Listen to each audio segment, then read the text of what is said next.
Notícias do ZEUA. A Ucrânia realmente ganhou o grande prémio. A Federação Russa está tremendo. O fim está próximo. Putin está dando o último passo. Ofensiva na região de Sumy. Os nossos agiram bem no centro. Tomada de decisões de generais. Na disputa de Kupiansk é a reta final. Isso é imperdível. O Ocidente está desencadeando uma tempestade de sanções. Dupla intriga. A Turquia está pressionando Putin a adquirir o sistema S-400. A armadilha já está armada. Os russos se revoltaram. O Baskortostão está se isolando da Federação Russa. Tudo sobre isso em nossa edição Ponto do Inferno. Reinicialização urgente da geopolítica. Kiev muda drasticamente o roteiro das negociações. Agora é a Ucrânia que dita as regras. Macron não está apenas pressionando Putin, ele está preparando para o Kremlin uma armadilha diplomática da qual é difícil sair sem perdas. Em Moscou, tinham medo até de pensar em uma reviravolta dessas. Washington registra um momento decisivo. Nos Ecorais Watch começaram a falar sobre um avanço. O que isso pode significar para ambos os lados? Tudo isso e mais no nosso material em apenas alguns segundos. As negociações no fronte diplomático americano-russo continuam e o resultado delas pode influenciar significativamente o curso futuro das relações internacionais. Nós não nos consideramos responsáveis pela morte de pessoas, porque não fomos nós que começamos esta guerra. O presidente da França, Emmanuel Macron, declarou que a Europa terá que encontrar uma maneira de interagir diretamente com o chefe do Kremlin enquanto os Ecorais promovem negociações de paz. Ou será alcançada uma paz duradoura dentro das atuais negociações, ou encontraremos maneiras para que os europeus voltem a dialogar com a Rússia de forma transparente e em cooperação com a Ucrânia. Voltar a conversar com Vladimir Putin será novamente útil. Peskov apreciou as palavras de Macron e apressou-se a afirmar que Putin também está pronto para liderar ao lado dele. Diálogo. Ele disse que estava disposto a conversar com Putin. Provavelmente é muito importante lembrar o que o presidente disse na linha direta. Ele também expressou sua disposição em dialogar com Macron. Portanto, se houver vontade política mútua, isso só pode ser avaliado de forma positiva. Na Europa, chegaram à conclusão de que ignorar o ditador simplesmente não funciona.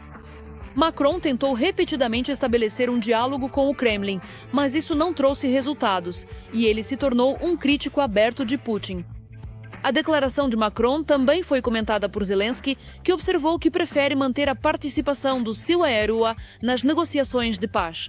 É preciso lutar pelos Estados Unidos da América, é preciso lutar pelo formato em que estamos com todos os aliados e a América, tanto como mediadora quanto como aliada europeia.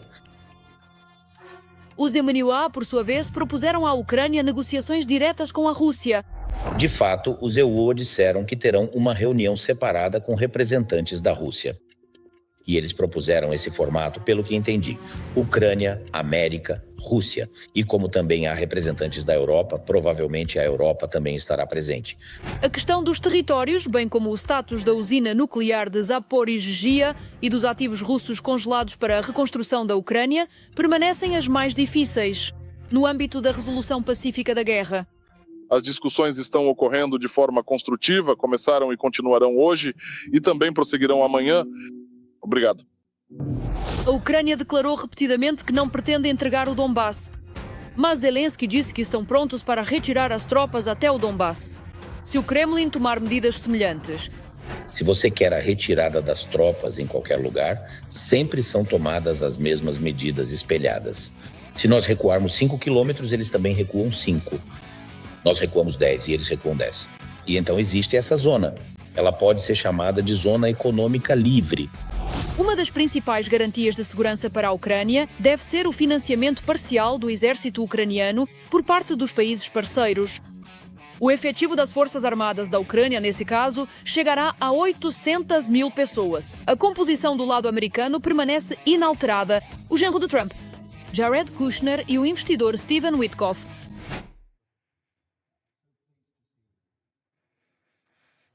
Você esteve em toda a grande, vasta e movimentada cidade agitada.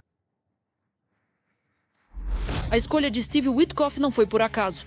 Putin estudava os perfis psicológicos dos membros do círculo próximo do presidente americano. A inteligência russa informou a ele que a filha de Kellogg, que ocupava o cargo antes de Witkoff, liderava uma organização beneficente na Ucrânia.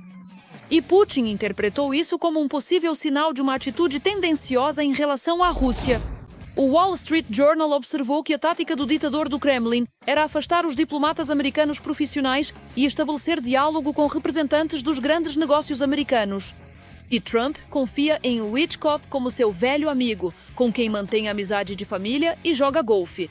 Steve é um excelente negociador, mas notei uma característica nele. Ele tinha uma personalidade incrível. Ele trabalhava com imóveis em Nova York e sabia pouco sobre rios e fronteiras na Rússia e em outros lugares onde atuava. Ele não sabia nada sobre isso. O presidente dos Skromakuro transferiu a responsabilidade para seus aliados, ao mesmo tempo que se distanciava das negociações. O Kremlin afirmou que Trump e Putin não terão um diálogo direto, nem mesmo por telefone, até o final do ano. Posso te ligar até o final do ano. Ainda não há elementos gráficos, mas, se necessário, eles podem ser adicionados. Ao mesmo tempo, Putin continua enviando sinais de que está disposto a continuar a guerra. Urgentemente, a Rússia tomou uma medida inesperada na linha de frente, a região ocidental de Sumy e a resposta dura das forças armadas da Ucrânia. Isso aconteceu. Nossas tropas derrotaram o inimigo em Kupiansk. Os generais russos estão perdendo o controle da situação.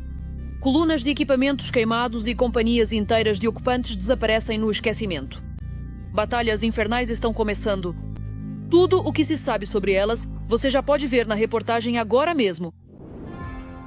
O Kremlin inicia uma nova operação especial com o objetivo de aterrorizar. A Rússia rompeu a fronteira na região de Sumy. Como resultado do avanço do inimigo, as forças de defesa recuaram de várias posições em Rabovsk. Segundo o Departamento Principal de Comunicação das Forças Armadas da Ucrânia, estão sendo realizadas medidas de estabilização na região. Atualmente, uma contra-operação está em andamento lá. No entanto, o objetivo dos ocupantes não é de forma alguma conquistar novos territórios. Obrigado. O exército russo entrou no assentamento para sequestrar moradores locais. Assim, mais de 50 cidadãos ucranianos foram forçados a serem levados para o território da Federação Russa. A maioria deles são homens e mulheres em idade de aposentadoria. Um deles tem 89 anos. Quase todos eles haviam se recusado anteriormente a evacuar para o interior do território ucraniano.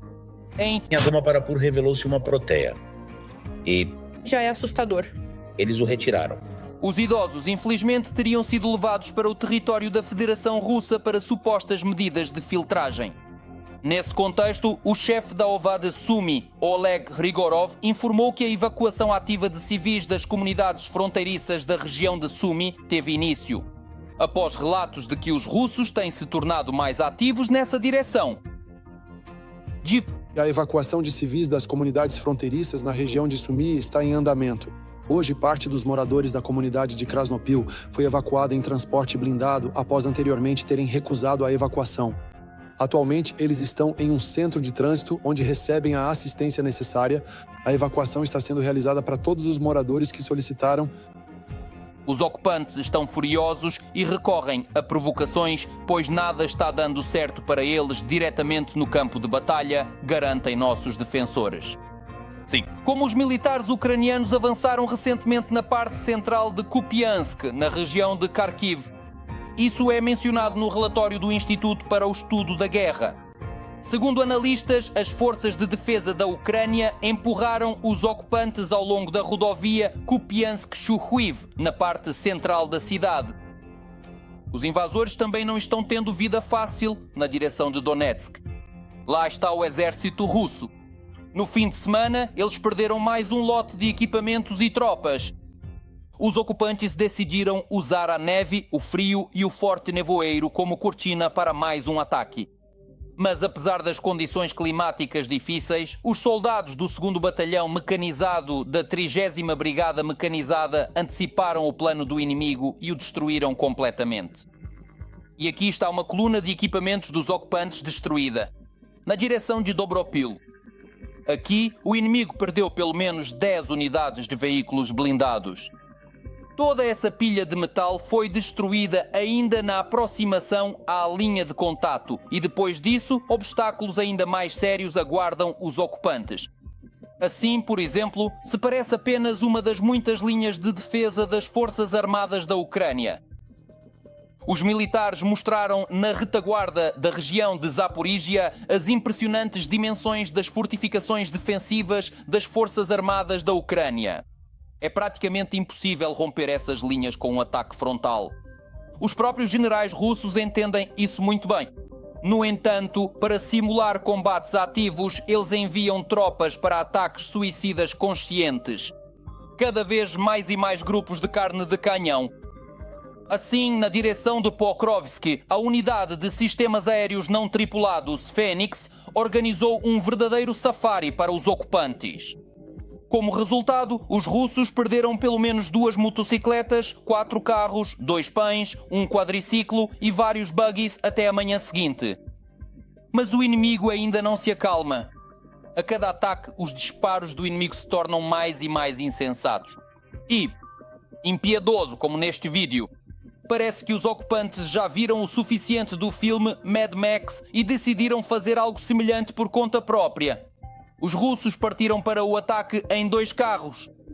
Os soldados da 110ª Brigada Mecanizada Independente deram aos ocupantes uma recepção calorosa e profissional.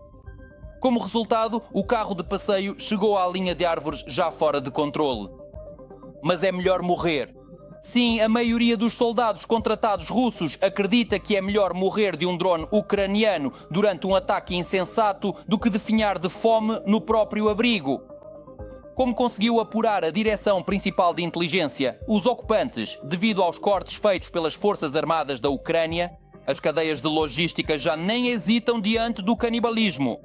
Em uma recente interceptação de rádio feita pelos espiões ucranianos, desenrola-se uma verdadeira cena de terror. Por falta de alimentos, os ocupantes estão afiando facas e se preparando para comer os próprios companheiros, os mais jovens. Já estamos procurando quem é o mais jovem. Eu já afiei as facas, quem for cortar pode comer, eu quero muito. É com esse tipo de exército que Putin pretende lutar até a vitória final. Ou melhor dizendo, até que os soldados russos nas trincheiras devorem uns aos outros. A máquina de sanções do Ocidente está funcionando em máxima potência e agora a pressão não é apenas sobre os oligarcas russos. Até mesmo os cidadãos comuns da Federação Russa estão tendo seus bens congelados. A Finlândia está confiscando imóveis de luxo de um amigo próximo de Putin e bancos por toda a Europa e, além de suas fronteiras, estão bloqueando transações de russos em massa. A pressão aumenta e o isolamento financeiro deixa de ser apenas uma ameaça. Isso já é realidade. Então, afinal, quanto tempo mais a Rússia vai aguentar sem oxigênio? Falaremos sobre isso em instantes. Enquanto Putin gasta cada vez mais dinheiro na guerra contra a Ucrânia, o Ocidente coletivo está esvaziando seus bolsos. E não se trata apenas dos oligarcas do Kremlin, mas dos amigos mais próximos do ditador do bunker. Todos os limites possíveis já foram ultrapassados em vão. No dia anterior, os filhos do bilionário Boris Rotenberg, o mesmo irmão, foram presos na Finlândia. Não um acrobata, mas um judoca. Boris Rotenberg, juntamente com seu irmão mais famoso, Arkady, trabalhou com Putin. Judô. E à medida que Putin ascendia, seus amigos também subiam. Os Rotenberg. Arkady Rotenberg, amigo de infância e parceiro de sparring de Vladimir Putin na seção de judô em Leningrado, um dos homens mais influentes e ricos da Rússia contemporânea. Segundo estimativas da Forbes, em 2025 a fortuna de Arkady Rotenberg será de quase 5,5 bilhões de dólares. Boris Rotenberg, irmão mais novo de Arkady, também é bilionário. De acordo com a Forbes, em 2025 a fortuna de Boris será de 1 bilhão e 300 milhões de dólares. Mas graças a Putin, eles não apenas enriqueceram, como também obtiveram acesso à administração pública. Para que, mais uma vez, vou repetir isso 100 vezes, para que o nosso país esteja à frente de todos, para que a bandeira russa esteja, para que volte ao seu lugar, ao primeiro. Foi justamente aos Rotenberg, segundo a mídia, que Putin confiou a nacionalização da Rússia. Exige-se ainda mais daqueles que se comunicam comigo de uma forma ou de outra para que se envolvam nisso. Mas eu posso... Ainda assim, posso dizer com confiança que as pessoas que considero meus amigos, e de fato são, se comportam de maneira muito contida, digna e não tenho do que me envergonhar por eles. No entanto, os poderes dos Rotenberg não terminam aí. Recentemente, o The Wall Street Journal escreveu que os irmãos Rotenberg, juntamente com outros 2 oligarcas muito próximos de Putin, Gennady Timchenko e Yuri Kovalchuk, eles realizaram negociações secretas nos Estados Unidos. Tratava-se de projetos conjuntos na Rússia, para... Segundo a publicação, durante reuniões secretas, representantes desses oligarcas russos ofereceram às empresas americanas acesso a jazidas de gás, metais de terras raras e grandes ativos energéticos. Os carteiros de Putin ofereceram concessões de gás no mar de Okhotsk e em mais 4 áreas. Eles também mencionaram a extração de metais de terras raras próximos aos depósitos de níquel de Norilsk e em 6 regiões inexploradas da Sibéria. Mas vamos voltar aos problemas de Boris Rotenberg. Sua luxuosa vila em Hanko foi apreendida pelas autoridades finlandesas por, acredite se quiser, dívidas. Trata-se do não pagamento do imposto sobre a propriedade. E esse não é o primeiro caso desse tipo envolvendo os bens de Boris Rotenberg na Finlândia. Rotenberg não pagou o imposto sobre imóveis, cujo valor chegou a vários milhares de euros. Devido às sanções ocidentais, o empresário não pode transferir dinheiro para contas em bancos finlandeses. Na Finlândia, foi arrestada em Helsinki uma propriedade comercial que pertencia à empresa de Rotenberg. O motivo do arresto foi uma dívida de 27 mil euros em serviços públicos. Os representantes do oligarca russo acreditam que a propriedade será devolvida. Bem, Roman Abramovich provavelmente também acreditava que poderia escapar e salvar seu dinheiro. Mas no final, as autoridades do Reino Unido exigem que o oligarca russo transfira para a Ucrânia 3 bilhões de euros obtidos com a venda do clube de futebol Chelsea. Minha mensagem para Abramovich é a seguinte: o tempo está se esgotando. Comprometa-se e pague agora. Se vocês não fizerem isso, estamos prontos para ir ao tribunal para que cada centavo seja destinado àqueles cujas vidas foram destruídas pela guerra ilegal. Putin. Isso é o último aviso para Abramovich. Caso contrário, Londres entrará com um processo. Curiosamente, uma das condições do próprio acordo de venda do clube era que Abramovich renunciasse a qualquer benefício. Ele mesmo prometeu direcionar o dinheiro para ajudar as vítimas da guerra na Ucrânia.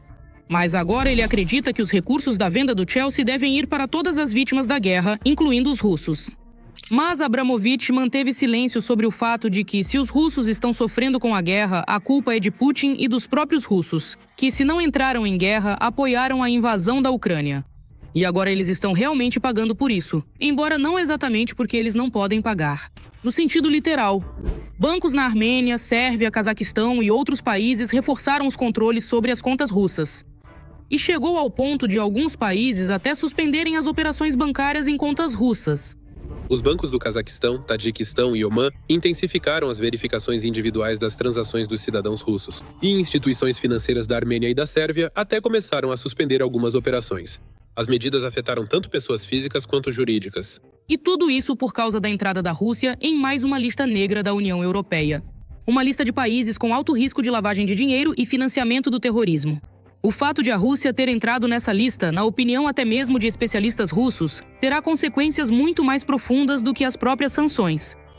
As medidas restritivas existentes dificultaram algumas operações, mas não criaram barreiras intransponíveis. A inclusão da Rússia na lista negra ou cinzenta da UE como uma jurisdição de alto risco na luta contra a lavagem de dinheiro e o financiamento do terrorismo terá consequências muito mais profundas. No nível estatal, isso significa, de fato, um novo enfraquecimento da economia. Mais um prego no caixão da economia russa. Choque na frente diplomática. Ankara está dando uma guinada brusca e o assunto do S-400 volta a ganhar força em Moscou. O Kremlin está atônito com a concessão inesperada e Putin demonstra abertamente sua satisfação. A Turquia está jogando um jogo difícil. O equilíbrio entre o retorno ao programa F-35, as simpatias por Putin e os sinais sutis em relação à Ucrânia. Isso pode se tornar uma transação que muda todo o jogo geopolítico. Os primeiros detalhes, mais sobre isso no material a seguir. A Turquia quer devolver à Rússia os sistemas de defesa antiaérea S-400 comprados há cerca de 10 anos. Então, isso significa que Erdogan está pronto para fornecer ajuda militar a Putin? A Rússia vai exibir sua grande vitória, dizendo que desenvolve sua própria defesa antiaérea, que recuperou 4 sistemas S-400 dos turcos ingratos.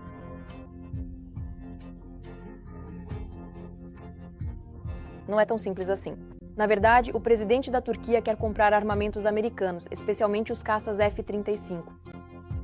Mas há uma condição: primeiro se livrar do que foi comprado da Rússia.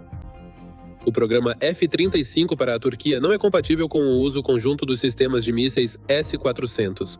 Se a Turquia conseguir resolver nossas preocupações a esse respeito, então pode haver uma retomada do processo de adesão ao programa F-35.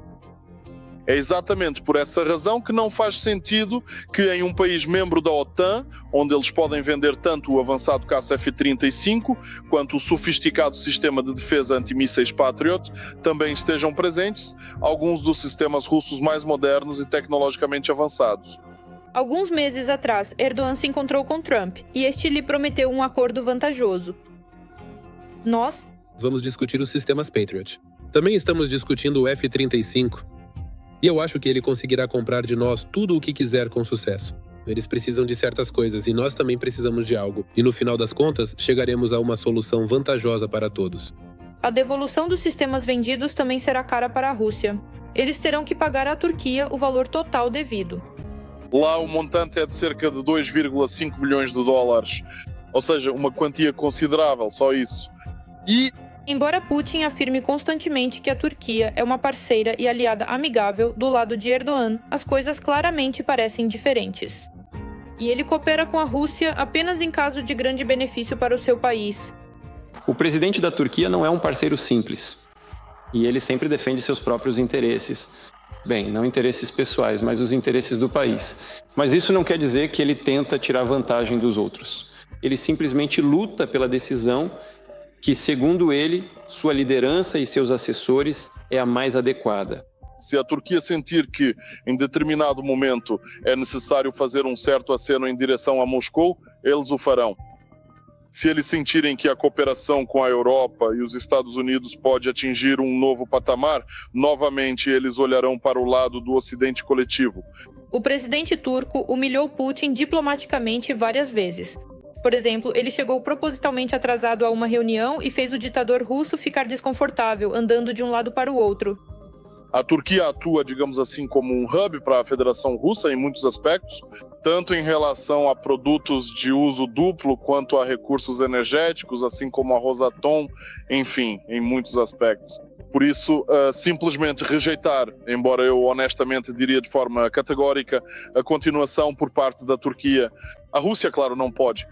Além disso, Erdogan se manifestou contra a guerra com a Ucrânia e de todas as formas tenta desempenhar o papel de mediador da paz. Meu maior desejo é organizar um encontro entre Putin e Zelensky em Istambul ou Ankara. Também não descarto o convite ao presidente. E eu também quero participar desse encontro para que Istambul se torne o centro da paz. Por isso, por mais que a propaganda russa fale sobre amizade e parceria, quem mais? Aqueles que de alguma forma mantêm relações com a Rússia fazem isso exclusivamente por grande benefício próprio. Urgente. A Federação Russa foi tomada por motins russos. Baskortostão se rebelou. O fogo foi aceso, os partisãs iniciaram sua missão. A vingança feroz contra Putin chegou a hora do acerto de contas.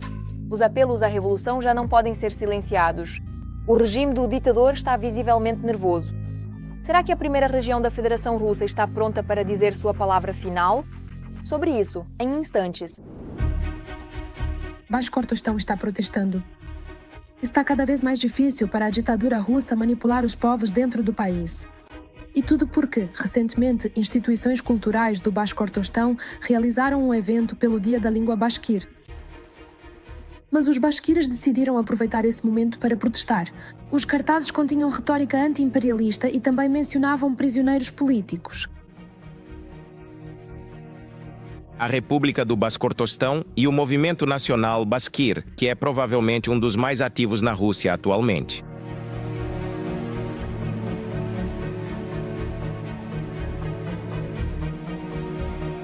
Sobre cartazes, fotos e textos em língua bashkir foram publicados em sites oficiais e redes sociais, clubes e bibliotecas.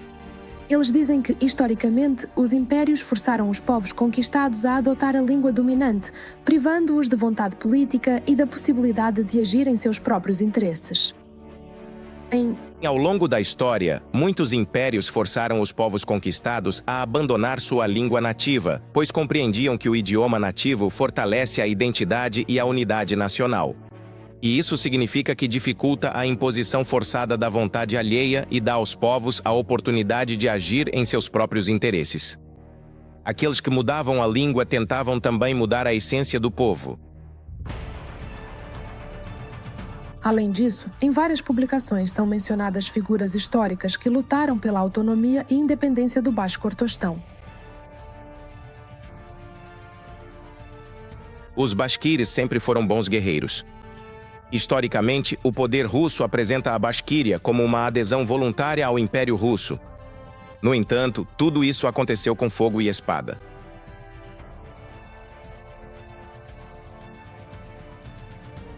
Curiosamente, as fontes do recurso Não Moscou, na Baixcortostão, deixam passar que essa ação é um trote, pois algo semelhante já aconteceu antes. Em particular, no final de novembro, ocorreram na República ações de memória utilizando o número 8000. Na época, instituições estatais publicaram materiais com a hashtag 8.000 heróis, nos quais se afirmava que Baixcortostão havia perdido mais de 8.000 pessoas durante a guerra na Ucrânia.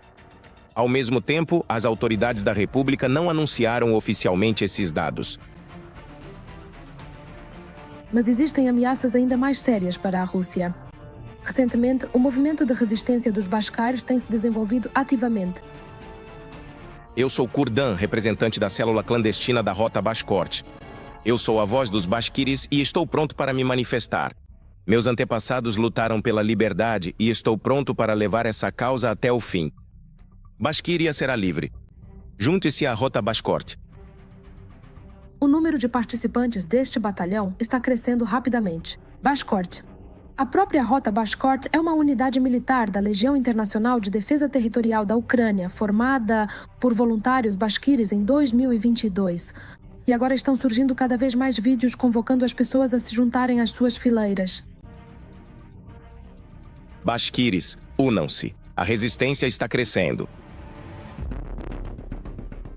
Cada vez mais cidades russas estão sendo adornadas com inscrições em nome da resistência da Rota Bashkort.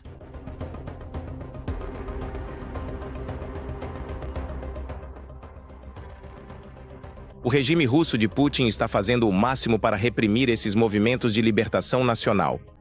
E olhem para as perdas proporcionais desses povos que habitam o território russo. Quem mais sofre com o envio dos chamados combatentes da chamada Operação Militar Especial são os pequenos povos, incluindo os Bashkirs, e isso é feito de propósito.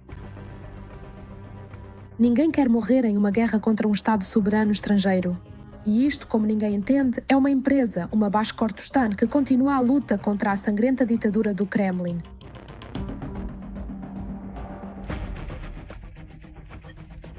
O colapso da Rússia é inevitável, como acontece com qualquer império.